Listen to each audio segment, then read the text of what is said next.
Alright guys, I am back. I haven't uploaded in a while because, as you guys can see, I purchased a new house. So I'm no longer at the spot where I was at. I was at the trailer park. I recently just purchased this new house with my girl, and we ended up getting a house that's a corner lot. My homie Jamal lives over there. But we have a garage now, 2-car garage, where we can fit more cars, more parts. We have room now. There's quite a bit of room for race car activities. So many aerobics in here. So many activities. This one, I have not uploaded much about it since last year, but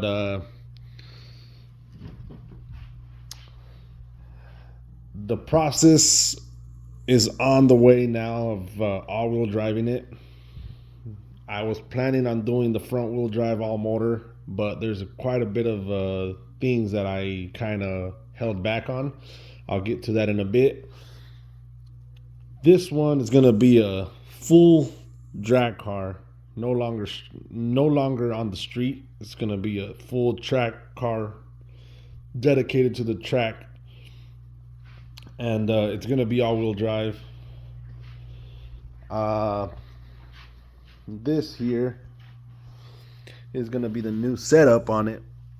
It's a O-ringed 84 millimeter B20. It's AEBS sleeves. It's already been decked. It's got L19 head studs. It's got main ARP mains.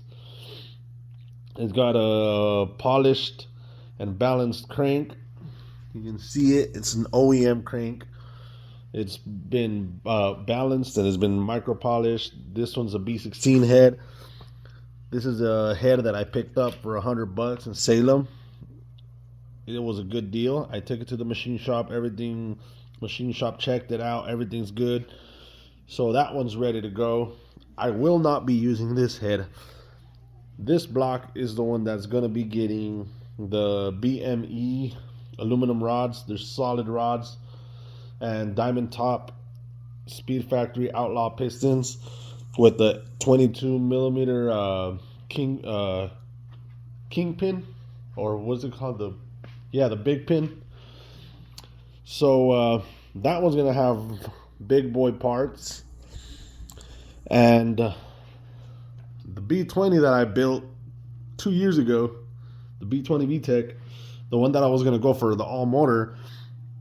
That head, since it's already got the VTEC locker and it's a built head, it's ported and it's got Super Tech valve springs and retainers and valves and everything. That head is going to be going on this block for this one, and all-wheel drive. So stay tuned for that one.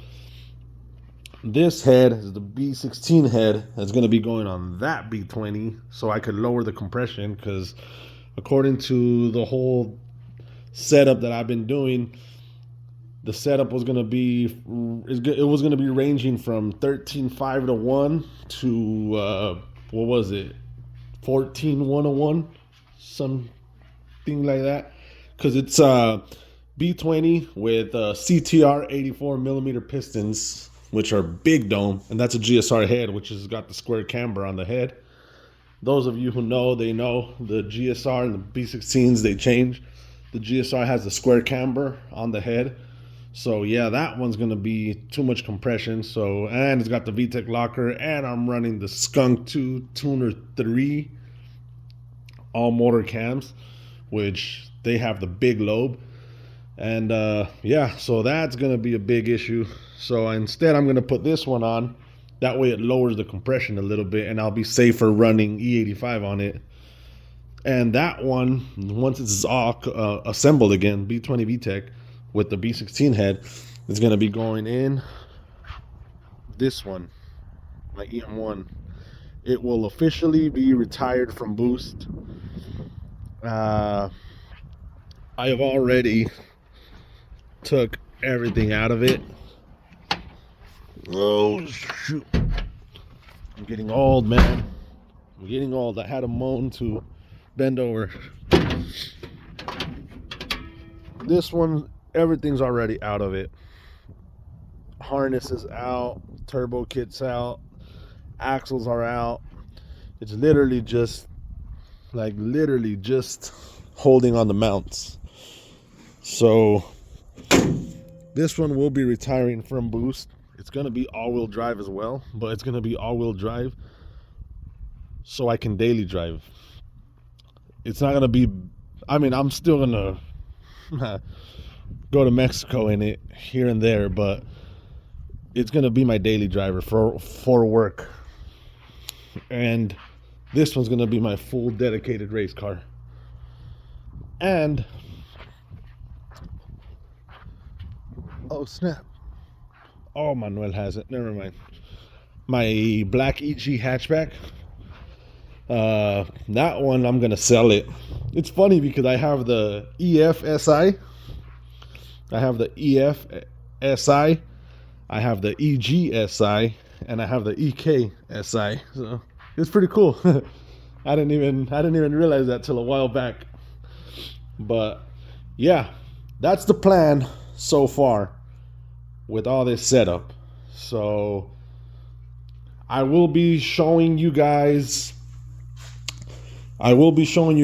step by step how I'm gonna all-wheel drive this. This is gonna be my guinea pig. I'm gonna use the trailing arms. I'm gonna use all this to fabricate the trailing arm. I'm gonna be using the all-wheel drive kit from David Vizcara, I think is his name. I might pronounce it wrong, but David from Facebook.